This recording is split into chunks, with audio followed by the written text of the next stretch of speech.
পর্দা যতই দেখাক টাইগার জিন্দা হ্যায়, বাস্তব অন্য। সলমন খানের ঘাড়ের কাছে মৃত্যুর নিঃশ্বাস প্রতি মুহূর্তে। যখন তখন ফোঁড হয়ে যেতে পারেন ভাইজান। তাঁর ঘনিষ্ঠরা রেহাই পাচ্ছেন না। তাই ২৭শে ডিসেম্বর ৫৮তম জন্মদিন নিজের বাড়িতে পরিবারের সঙ্গেই পালন করবেন তিনি। মা সলমা খানের জন্মদিনে ভাইজানের জন্মদিন নিয়ে সংবাদ মাধ্যমকে এই বার্তা দিলেন ছোট ভাই সোহেল খান। ৬০ বছর হতে আর ২ বছর বাকি। অনেকেই আশা করেছিলেন প্রত্যেকবারের থেকে এবারের উদ্যাপনে হয়তো বাড়তি জৌলুস থাকবে। এমনিতেই সলমনের জন্মদিন মানে তারকার হাট।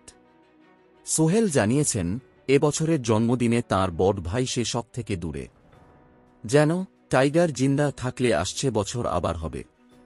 এও জানিয়েছেন, এবছর পরিবার আর খুব ঘনিষ্ঠ ছাড়া আর কেউ আমন্ত্রণ পাবেন না।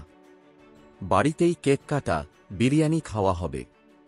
সবটাই ভাইজানের নিরাপত্তার খাতিরে। কেন এবছর এত কড়াকড়ি?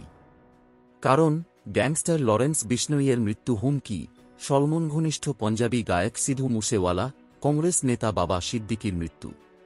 সম্প্রতি আরও এক পঞ্জাবি গায়ক বাদশার পানশালার সামনে বোমা বিস্ফোরণ হয়েছে, যার দায় নিয়েছেন গ্যাংস্টার লরেন্স বিশনোই ঘনিষ্ঠ গোল্ডি ব্রার। সব মিলিয়ে প্রতি মুহূর্তে দুশ্চিন্তায় দিন কাটাচ্ছেন খানদান।